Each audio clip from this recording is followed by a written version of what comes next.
Oke, ketemu lagi dengan saya, tentunya dengan Pak Bilizi, ya, Mahsun Bilizi, dengan pelajaran ekonomi. Kita hari ini akan mempelajari mengenai tentang konsep ilmu ekonomi, ya. Tentunya sudah tidak asing lagi konsep ilmu ekonomi ini. Dalam konsep ilmu ekonomi itu dikatakan indah menurut saya, ya. Karena apa? Karena ilmu ekonomi ini selalu berkaitan dengan kehidupan sehari-hari kita. Dalam konsep ilmu ekonomi itu dikatakan indah karena secara teori atau aplikasinya terkadang kita banyak yang belum mengetahui, ya. Kita banyak belum mengetahui. Tapi dalam kehidupan sehari-hari kita selalu menjalaninya. Baik itu yang terjadi suatu kejadian yang mungkin secara spontan ataupun secara beransur-ansur, maka terjadi suatu pertanyaan terkadang, ya, terjadi suatu pertanyaan yang mana mengenai tentang kenapa kita harus mempelajari ilmu ekonomi. Ilmu ekonomi akan timbul karena adanya suatu masalah, tentunya, ya. Masalah dalam apa? Masalah dalam kehidupan yang jelas, ya. Timbulnya suatu masalah, ya, itu munculnya ada 3 step, yang mana yang pertama permasalahan yang muncul di kehidupan kita sehari-hari, ya. Bisa di sini. Permasalahan yang muncul di kehidupan kita sehari-hari. Yang kedua, permasalahan yang muncul di kehidupan masyarakat, juga permasalahan yang muncul di kehidupan masyarakat dulu hingga sampai sekarang, tentunya, ya. Ya.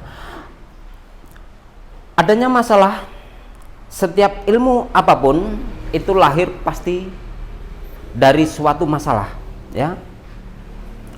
Baik masalah yang timbul dalam individu ataupun dalam kelompok ataupun masyarakat, ya. Apa yang muncul di dalam kehidupan masyarakat dulu sampai saat sekarang ini, ya. Tentunya kita akan mengingat bahwasanya dalam ilmu ekonomi akan ada faktor kelangkaan, ya. Kelangkaan mengenai tentang apa? Dalam bahasa Inggris bisa dikatakan scarcity, ya. Kelangkaan itu dibagi menjadi 2, yang mana yang pertama, kelangkaan manusia itu sifatnya tidak terbatas, ya.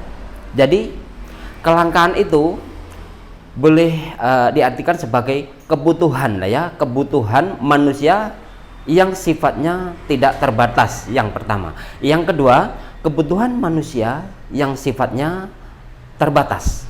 Jadi kelangkaan di sini yang saya maksudkan adalah antara faktor kebutuhan yang tidak terbatas dan faktor kebutuhan yang terbatas. Ini ada seperti kontradiktif, ya. Di antara keduanya ada kontradiktif, yang mana dari kedua masalah tersebut, ya, dapat diketahui artinya manusia harus mempunyai mempunyai pilihan. Maka dari kedua antara faktor kebutuhan manusia yang tak terbatas dan faktor kebutuhan manusia yang tidak terbatas, makanya manusia itu akan diharuskan untuk memilih di antara salah satu, yang mana agar supaya kebutuhan manusia setiap hari itu dapat bisa terpenuhi, maksudnya seperti itu, ya. Maka pilihan-pilihan tersebut akan melahirkan skala prioritas. Apa skala prioritas? Ya, tentunya kita dapat mengetahui bahwasanya skala prioritas itu adalah daftar kebutuhan daftar kebutuhan manusia, mulai dari yang terpenting sampai lumayan penting sampai ke yang kurang penting lah, dapat dikatakan seperti itu, ya. Oke. Step dulu. Nah, dari kedua masalah tersebut akan timbul skala prioritas, yang mana saya ulang kembali bahwasanya kita wajib memilih antara kebutuhan yang terpenting, lumayan penting, dan kurang penting. Jadi kita harus bisa memilih di antara ketiga tersebut mana yang harus kita dahulukan. Kebutuhan manusia yang tidak terbatas bisa dilihat di sini ya. Kebutuhan manusia yang tidak terbatas itu dibedakan menjadi 3. Yang mana yang pertama adalah kebutuhan primer, yang kedua adalah kebutuhan sekunder, dan yang ketiga adalah kebutuhan tersier. Apa kebutuhan primer? Mari kita bahas bersama-sama ya.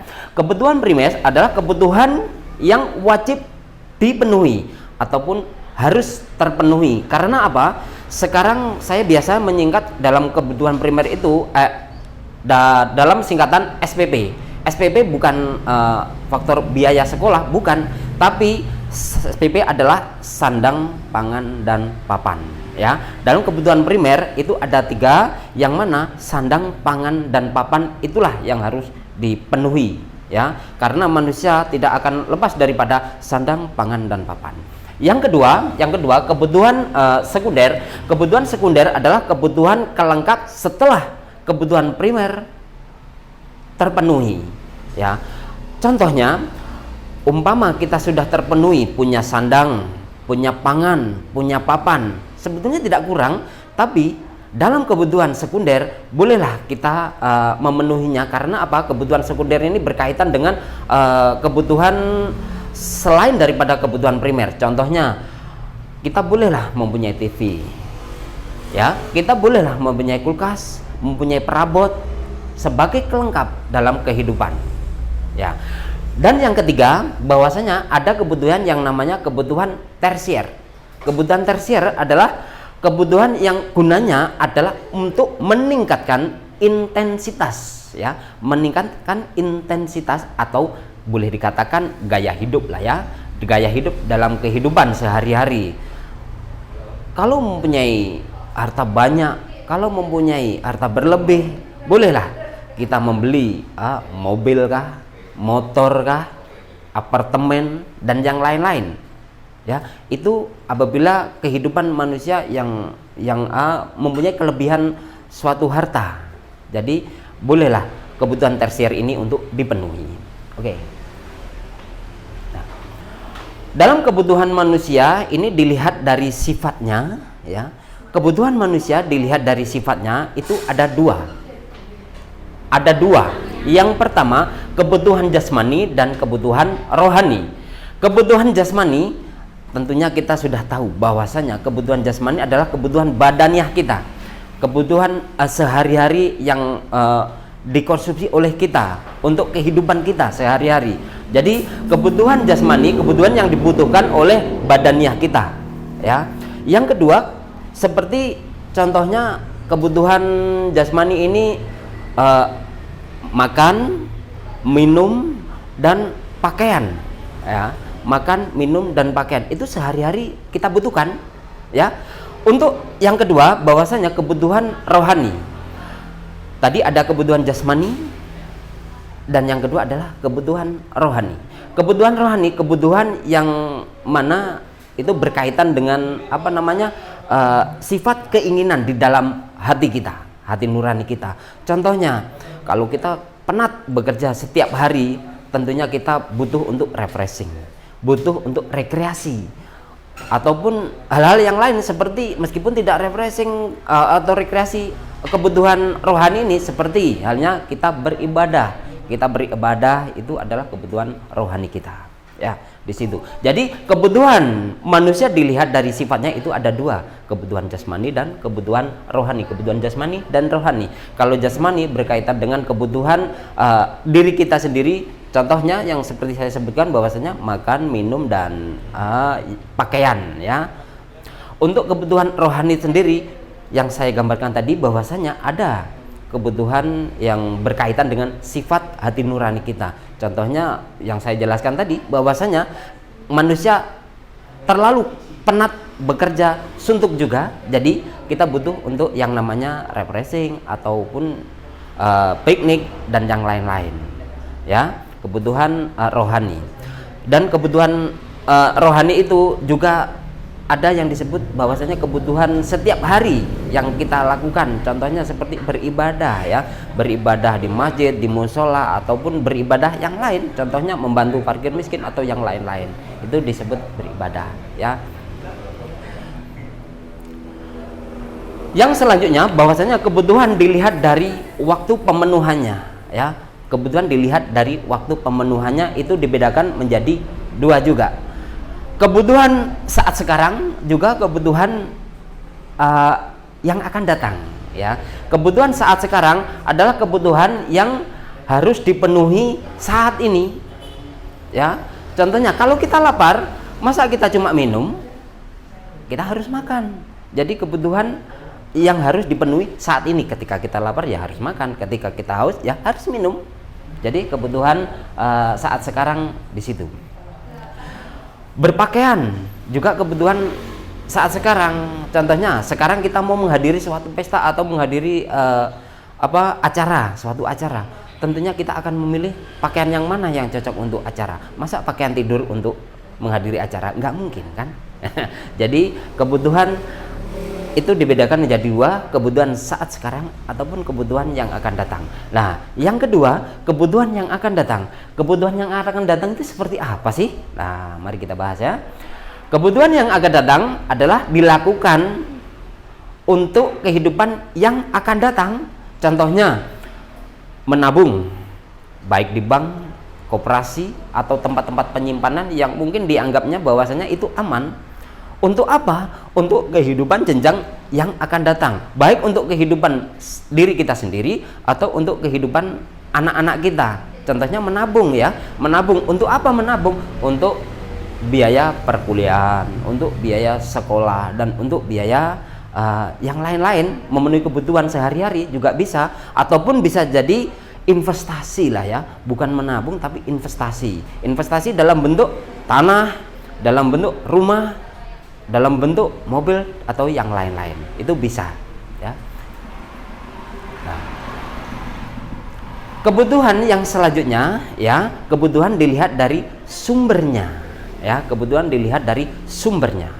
Kebutuhan dilihat dari sumbernya itu dibedakan menjadi dua juga, yang mana kebutuhan sosial dan kebutuhan psikologis. Kebutuhan sosial apa toh? Kebutuhan sosial, kebutuhan yang muncul dari luar lingkungan kita, kebutuhan yang muncul dari luar lingkungan kita. Contohnya, kita membeli emas. Gara-gara apa kita membeli emas? Gara-gara kita melihat teman atau tetangga, tetangga kita memakai emas, tetangga kita memakai kalung. Jadi kok rasa ingin, karena apa? Karena dalam kebutuhan tadi kita mempunyai yang namanya modal yang lebih, seperti dikatakan di awal tadi ya, kebutuhan tersier ya, tersier. Karena kita mempunyai uang lebih, jadi bolehlah kita membeli perhiasan tersebut ya, untuk memenuhi kebutuhan diri kita sendiri ya. Yang kedua, kebutuhan psikologis. Kebutuhan psikologis adalah kebutuhan yang muncul dari dirinya sendiri, dari kebutuhan yang muncul dari niat hati atau niat kita sendiri, bahwasanya kita ingin kemana, kita mau beli apa, dan apa yang mau kita sediakan hari ini. Nah, bisa ini ya. Nah, kebutuhan manusia yang kedua adalah kebutuhan manusia yang terbatas. Kalau tadi ada kebutuhan manusia tak terbatas, dan sekarang kebutuhan manusia yang terbatas ya. Kebutuhan manusia yang terbatas adalah kita ukur sebagai alat pemuas kebutuhan ya, kebutuhan sebagai alat pemuas kebutuhan. Apa alat pemuas kebutuhan manusia itu? Ada dua. Yang pertama adalah barang, yang kedua adalah jasa. Apa tuh barang tersebut? Barang merupakan kebutuhan yang bentuknya real ya. Barang merupakan kebutuhan manusia yang bentuknya real, nyata ya.